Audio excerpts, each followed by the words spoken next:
Stop looking for the right person. I know that sounds cynical. I know you've been told that once you find the one, the pieces of your life will finally click into place like a finished puzzle. But here is the painful truth that most people spend their entire lives running away from. You are not looking for a partner. You are looking for a distraction from yourself. Think about it this way. Most of us enter the dating market, or even our marriages, acting like hungry shoppers in a grocery store. When you're hungry, everything looks good. You grab things off the shelf that aren't actually good for you because you're desperate for a quick fix for that hollow feeling in your stomach. Then, you get home, the hunger fades, and you realize you've filled your life with junk that doesn't nourish you if you're single right now. I know you feel that quiet ache at 2 a.m. when the house is silent. If you're dating, maybe you feel that sharp anxiety when they haven't texted back, wondering if you're enough. And if you're married, perhaps you're sitting across from someone at dinner, feeling more alone than when you were single, wondering where the spark went. The curiosity gap we never talk about is this. Why do we expect one person to be our best friend, our passionate lover, our co-parent, and our therapist, while we remain exactly as we are? We want a 10/10ths partner, while we are operating at a 4/10ths in our own self-awareness. I want to give you a perspective shift that changed everything for me. We've been conditioned to believe that love is a feeling that happens to us. It's not. Love is a skill you practice. Whether you are alone or with someone, the mirror trap is always there. You think you're looking at your partner and seeing their flaws, their coldness, or their lack of effort. But in reality, a relationship is just a giant mirror. It reflects back to you your own insecurities, your own inability to be still, and your own patterns of avoidance. The best relationship advice you will ever receive isn't about how to get them or how to keep them.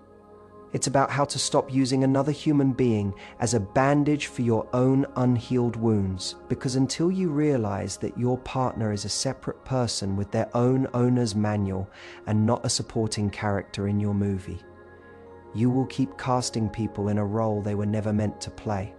Let's talk about how to break that cycle. To understand why your relationships feel like a tug of war, we have to look at a wisdom that predates dating apps and modern marriage by thousands of years. I remember coming across a teaching from the Zen master Thich Nhat Hanh that completely dismantled the way I viewed conflict. He spoke about the concept of no mud, no lotus. Think about the lotus flower for a second. It's one of the most beautiful, pristine things in nature, but it cannot grow in clean water. It cannot grow in marble or gold. It can only grow in the mud. In our modern search for love, we are all obsessed with the lotus.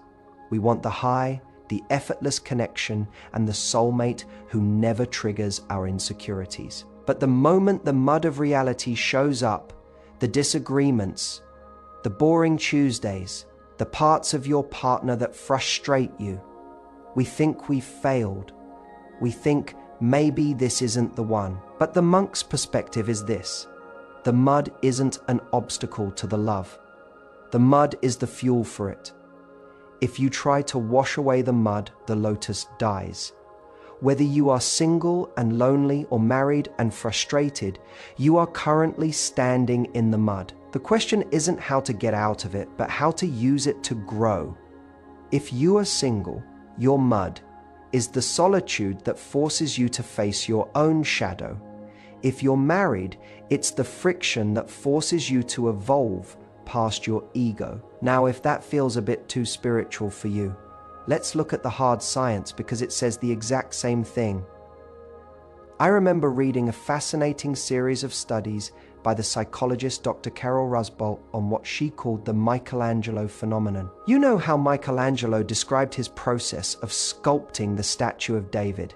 He said David was already in the stone. He just had to chip away the excess marble to reveal the masterpiece inside. Modern psychology has found that the most successful long-term relationships work exactly like that. It's called partner affirmation. The data shows that we aren't actually looking for someone to accept us as we are. That's a myth that leads to stagnation. we are subconsciously looking for a partner who sees the ideal version of us, the person we haven't even become yet, and acts as a sculptor to help us get there. But here is the catch, and this is where it gets difficult. The sculpting process hurts. Chipping away stone isn't a gentle process. When your partner holds up a mirror to your flaws, or when they challenge your laziness, or when they ask more of you than you think you can give, they are often performing that Michelangelo role. The science of attachment theory tells us that if you have an insecure or avoidant attachment style, you will interpret this sculpting as an attack. You'll pull away, you'll say they're controlling or too much. But the secure partner understands that a relationship is a laboratory for growth. You aren't just two people living in a house. You are two architects building a bridge toward each other's highest potential. So look at your current situation. Are you running away from the mud because it's messy, or are you willing to stay in it long enough for the lotus to bloom? Are you fighting with your partner because they're wrong? Or are they just chipping away at a piece of marble you've been clinging to for too long? Once you stop seeing discomfort as a sign of failure, you unlock a level of intimacy that most people will never experience. So how do we actually move from the theory into the practice? I want to give you 4 specific actionable steps that you can apply tonight. Whether you're swiping on an app or lying in bed next to a spouse you haven't truly spoken to in months. This isn't about trying harder, it's about shifting your strategy. Step 1 is to stop shopping for a feeling and start looking for character. If you're single or dating, I want you to use what I call the airport test. I remember talking to a woman who was devastated because a guy she had insane chemistry with ghosted her.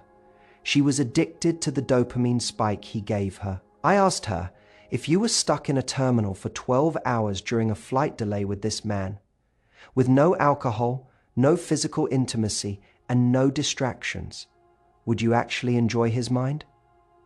Most people are dating for the high of the first 3 dates, but a long-term relationship is essentially 1,000 Sunday afternoons. If you don't respect their character and their ability to handle boredom or stress, the chemistry will eventually feel like a cage.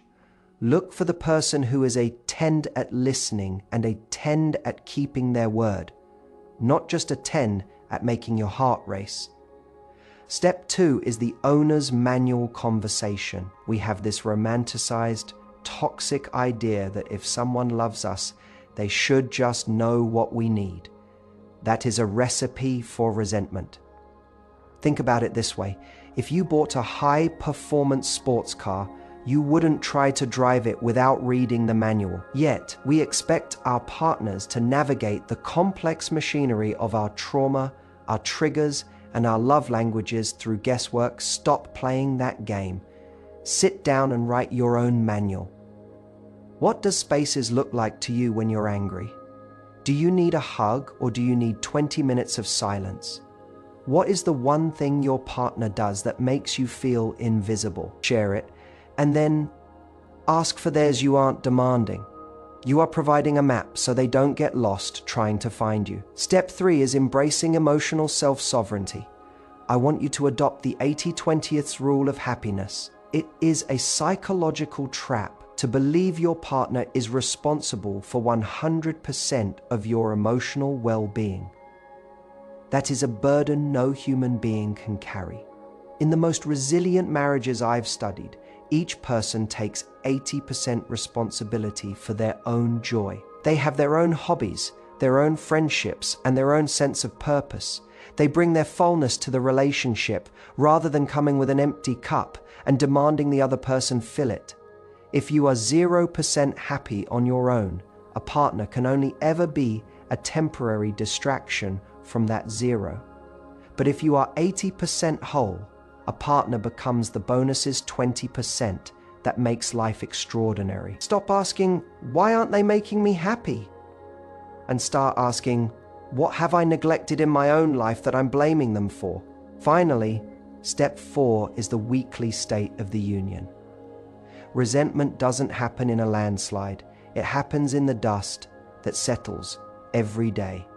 I remember reading about a couple who had been married for 50 years, and they attributed their success to one question they asked every Sunday night. What is one thing I can do this week to make you feel more loved? It's a simple question, but it shifts the relationship from a contractual mindset to a generous mindset. A contract says, I'll do my part if you do yours. Generosity says, I want to be a student of your happiness. This ritual catches the small hurts before they become macro, divorce issues. It turns you into teammates instead of opponents. If you start doing these 4 things, you stop being a victim of your romantic luck and start becoming the architect of your connection. Because at the end of the day, love isn't something you find under a rock. It's something you build with a hammer and nails. One conversation at a time. I want to leave you with a final thought that might be the hardest pill to swallow, but it's also the one that will set you free. We live in a culture obsessed with the legacy of the self. We focus on our careers, our personal brands, and our individual happiness. But when you look at the longitudinal data on human fulfillment, like the famous Harvard study of adult development that followed people for over 80 years, the conclusion wasn't about wealth, fame, or even health. It was about the quality of their relationships. But here's the nuance people miss. The quality of those relationships was determined by their willingness to be inconvenienced.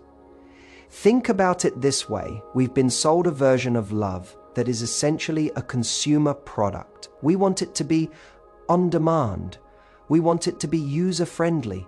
And if it has too many bugs, we want to return it for a newer model. But love isn't a product, it's a legacy. When you look back at your life from the age of 80, you won't remember the nights your partner was perfect. You'll remember the nights they were falling apart and you chose to stay. You'll remember the times you were at your most unlovable maybe. You were angry, maybe you were grieving, maybe you had failed at something, and they didn't look for the exit. I remember reading a story about an elderly man whose wife had Alzheimer's. Every morning at 8 a.m., he went to the nursing home to have breakfast with her. A friend asked him, "Why do you go every day if she doesn't even know who you are?" The man smiled and said, "She doesn't know who I am, but I still know who she is." That is the legacy reframe. He wasn't there for the feeling she gave him in that moment. He was there because of the person he had become through loving her. Whether you are single, dating, or married, you have to decide what kind of legacy you are building. Are you building a legacy of the search, where you are constantly looking for someone who checks all your boxes, or are you building a legacy of the build? If you're single right now, don't just wait for the right person to arrive. That's passive.